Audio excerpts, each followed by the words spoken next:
Pupils with health needs include pupils who at one time or another require the administration of medicines during the school day, those who may require emergency procedures, and pupils with complex health needs. All staff who carry out complex health procedures must have training from registered healthcare professionals. Many pupils with longer-term medical needs are also disabled pupils. If an impairment or condition has substantial effect on a pupil's ability to carry out day-to-day activities, they will probably be considered as disabled pupils under the Disability Discrimination Act. For more detailed advice on pupils requiring medicines in school, please consult the DFES and Department of Health guidance, Managing Medicines in Schools and Early Years Settings. The following clips illustrate a range of reasonable adjustments that some schools have made in these areas.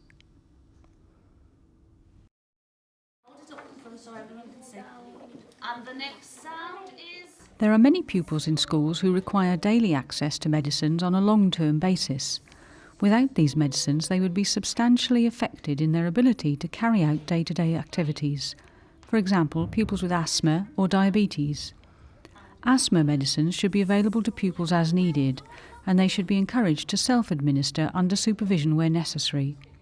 These reasonable adjustments allow the pupil to fully participate in education and associated activities.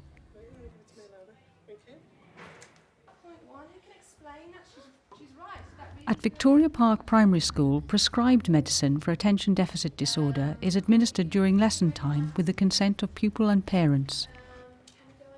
There is a procedure in place where a trained teaching assistant can administer the medicine. A form detailing when the medicine was taken is completed by the teaching assistant and shared later with the pupil's parents. These procedures constitute reasonable adjustments which minimise the disruption to Oliver's learning. This medicine can also be provided in a slow-release formula and can be taken at home, making it unnecessary for staff to administer the medicine in school.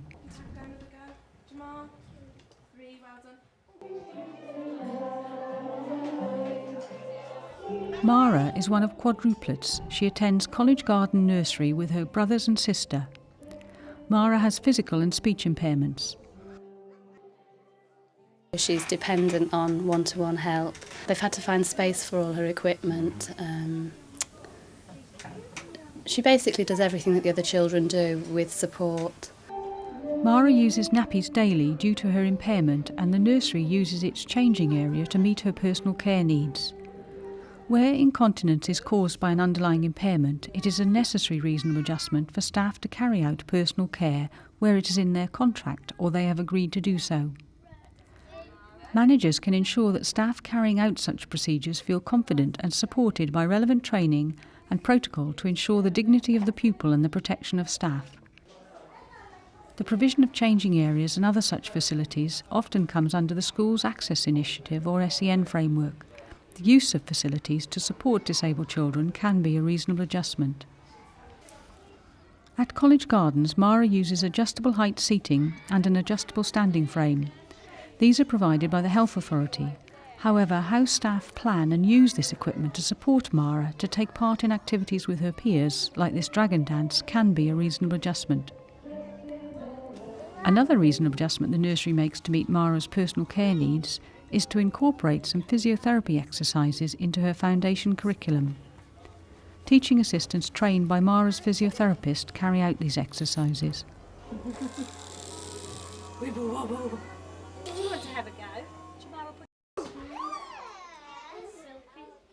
Building on the school's experience of including disabled children at primary level, the head teacher at Eccleston Mere decided to set up an inclusive nursery.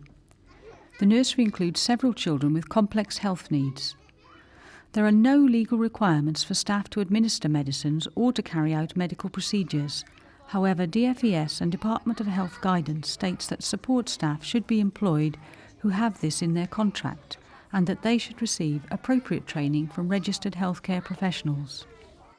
Staff in the nursery are trained to support Connor's use of nasal specs, tubes used to supply him with oxygen. Connor is one of 3 children in the nursery who have a gastrostomy for feeding. This is a tube which feeds directly into the stomach. Staff at Eccleston Mere receive training on the nasal specs, administering oxygen and tube feeding. This training is delivered by a registered children's nurse, with input from the disabled pupils' parents. These adjustments work to facilitate Connor's participation in all aspects of nursery life. One reasonable adjustment the nursery have made is the provision of rice and pasta in the play trays, so that children with an allergic reaction to sand or water can use these areas safely. Using pasta also avoids the dangers of fine sand for children with tracheotomies.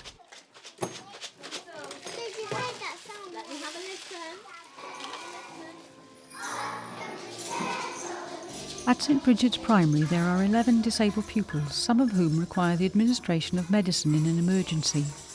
All staff at St Bridget's have volunteered for training to meet the children's medical needs.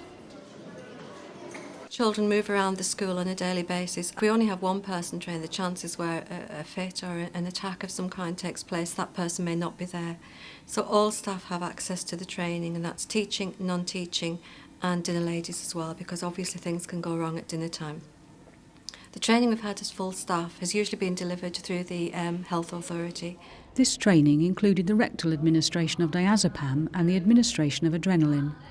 All staff are given the option to not so much not attend the training, but to not put the training into use if they feel that they don't feel adequate to do that. But as the time's gone on, we really don't have anybody who signs to register that they won't do it now. Staff carry radio communicators to call assistance if needed. Initially, I have to be very honest, we saw it advertised as a security measure for schools, and we felt that we really didn't need it as a security measure here. So we looked at it and then thought it would be very good if you're in the class on your own, if the child is unassisted at the time, because of course they don't have support assistance all of the time, and a child, say, has a fit or an attack of some kind or needs attention quickly. It's very difficult for the class teacher to attend to or to leave, and we felt that this was ideal and it was a better use for us. Because of the high likelihood of a medical emergency, the use of radio mics in this instance constitutes an effective reasonable adjustment, but it is likely that their use goes beyond the duty. Twins, Callan and Ethan, have learning difficulties and epilepsy. It's the epilepsy that's the worst thing to deal with at the moment. Neither of them's controlled. Callan's is quite severe.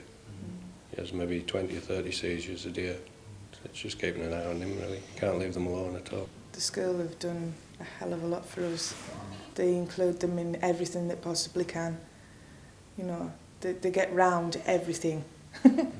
Any school trips or anything that they go on, the twins are always with them. Mm-hmm.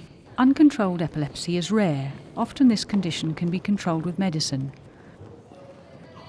Because of the high number of fits the twins have, they need a sleep after lunch. An adjustment the school has made is to move the PE storeroom to create a quiet room for Callan and Ethan to sleep in. A parent actually collared me yesterday outside, and she said, I think one of your sons was having a seizure yesterday as I walked into school. She says, and I immediately filled up, and a little girl, Megan, turned round to her and she went, "Oh, it's okay, he does that all the time." And it just made me think. All children at St Bridget's have a healthcare plan describing their physical and medical needs. These plans are drawn up in consultation with parents and updated annually. On the front of it we have the class name and all the children's names, just a brief description of what they need, and inside that's a typical healthcare plan filled in by the parents. Guidance from the DFES and the Department of Health states that all healthcare plans need to be agreed with a registered healthcare professional. Medicines for epilepsy need to be kept cold, and one adjustment the school makes for educational visits is to provide a cool bag with an ice block to carry medicines. A reasonable adjustment made at St Bridget's is that information on pupils' medical needs and on their personal care needs is attached to all class registers. This adjustment helps staff to feel confident about meeting pupils' needs. The school's emergency procedures for disabled pupils also take into account siblings at the school and ensures that they are looked after in the event of an emergency. We've all had the proper training. I think if you've had the training and the experience with it, I think you don't worry about it as much. Staff at St Bridget's view parents' input into planning medical support as vital. It's a relationship children benefit from and that parents value.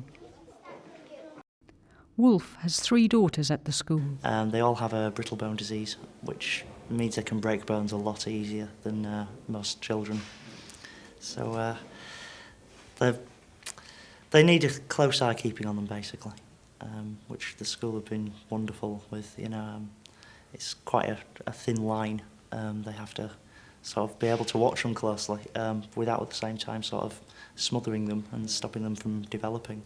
So it's quite a juggling act. They're very thorough. They make sure, for instance, with our children to hold their hands throughout when they're walking outside because of ankle instability. Any bump or jolt and they ring us straight away, checking the injury thoroughly. They know certain signs to look out for, like instant bruising in a very localised area. There's quite a good teacher-parent relationship going on. I have a child with brittle bones in my class. If we're doing, say, PE, she has a designated area where she does her PE, which is in the middle of the hall.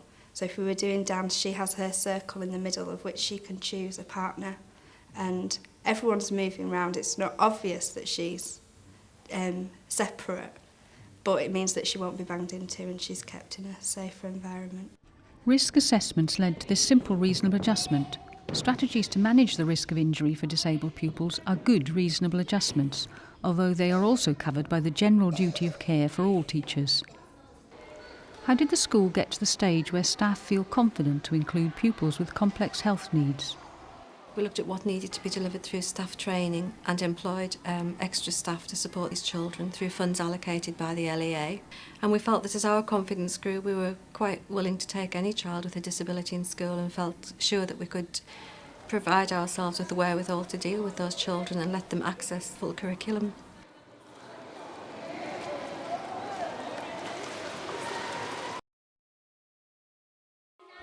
At North Beckton Primary, there are a number of pupils who cannot weight bear. School staff include pupils in all activities using hoists. Here, the reasonable adjustment is not the provision of a hoist, but its planned use to enable Fade to access the curriculum alongside her peers in this history through dance lesson. All staff required to lift pupils must have recognised training. How these trained staff are deployed can be a reasonable adjustment.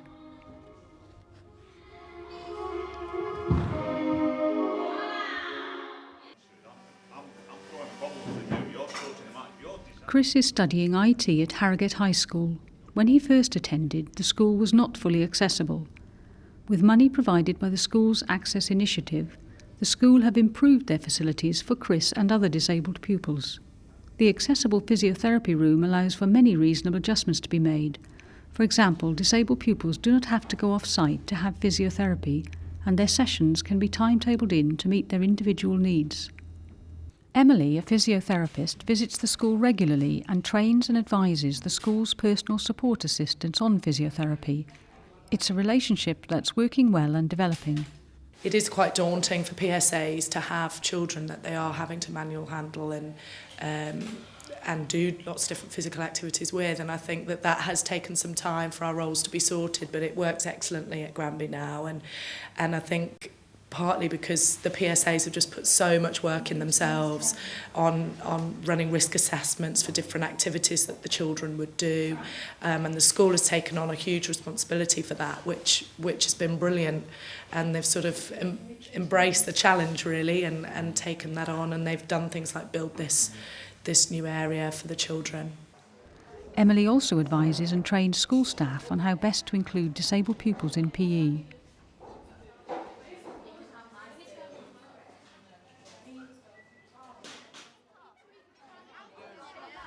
At Brigshaw High School, one adjustment made to meet Mark's needs is the deployment of a teaching assistant to support him while he tube feeds. Mark chooses to do this within the main dining hall and to practice this on his own with a teaching assistant until he is proficient.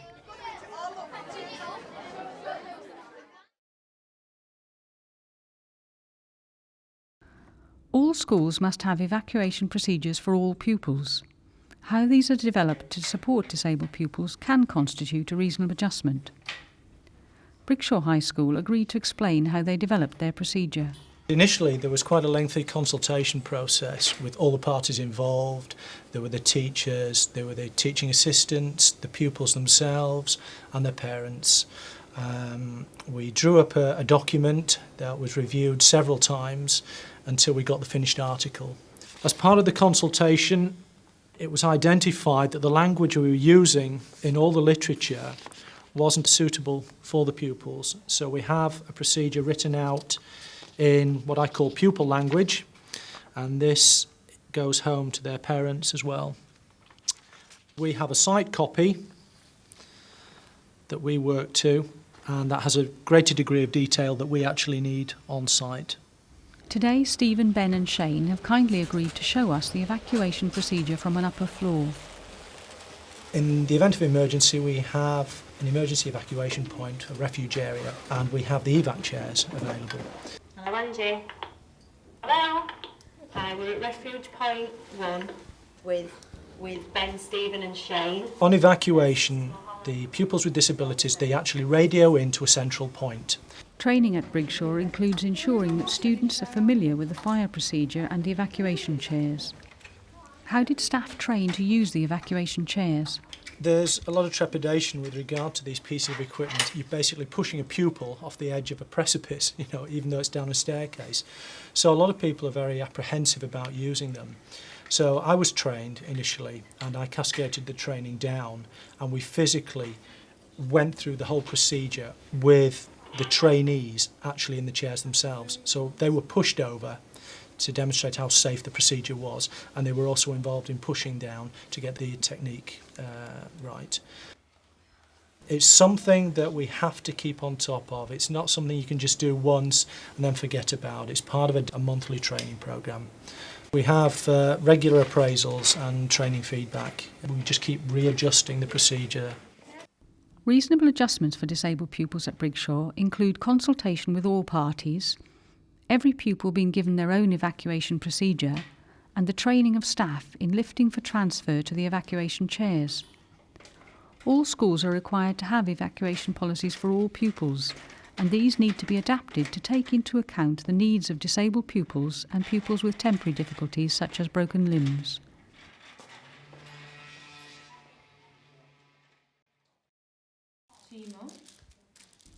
Jonathan is in Year 7 at Glossopdale Community College. The school includes 80 pupils with statements, and school staff recognise the importance of involving disabled pupils and their parents in planning to meet their individual needs. OK, Jonathan, this is all about you, of course. So we're going to be checking with you and your mum all the things we need to know about your health so that if anything goes wrong, everybody knows exactly what to do. Okay? Today, Jonathan and his mum have been invited to an emergency meeting to sort out a medical problem and to review the school's emergency procedures. Because I go all funny and I go all wobbly and I go all cross-eyed. Today, my role is to check that everything is in place in relation to Jonathan's healthcare plan. This actually occurred because there was a minor problem, which didn't feel minor at the time, but in which it was clear that the healthcare plan was not completely up to date, and there was an issue over headphones for Jonathan and what sort he could wear and what he couldn't wear. And, this is part of the process of making sure we've got absolutely everything in place to make sure he's safe. So just talk us through then, if there are any of these emergency things that happen, what has Tracy or whoever else is in charge of Jonathan at the time or supervising him? If you think it's an emergency, just phone 999. Right. The reasonable adjustments the school have made for Jonathan include liaison on site with the LEA officer, Jonathan and his mum's involvement in the health plan meeting, and as a result of the meeting, all staff will be updated on Jonathan's needs through their information sharing system. I have a lot of confidence. We just, like Jill said, we had one little mishap, that's been sorted. They know the ins and outs of everything. They know his medical history, everything, his physical needs. So everything's fine. I couldn't ask for anything more, really. He loves it. Since coming to this school, he's been like a different child. He's grown up. We used to have trouble getting him to school when he went to the other school, and now he can't wait to get out the door. I like Glossopdale because I found lovely teachers here, and Mrs. Allard's been helping me a lot, and everybody has been helping me a lot. And Mrs. Smith is just the best one, the best helper I can have.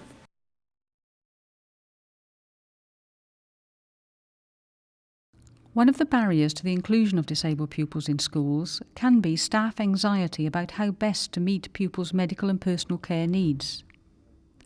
Reasonable adjustments can be made so that these barriers can be minimised and removed, and disabled pupils can be successfully included through consultation with pupils, parents and healthcare professionals, training where required from registered healthcare professionals, risk assessment and management, reference to the DFES and Department of Health guidelines managing medicines in schools and early years settings, clear written procedures, and by wherever possible employing support staff who have medical and personal care needs training and support requirements written into their contracts.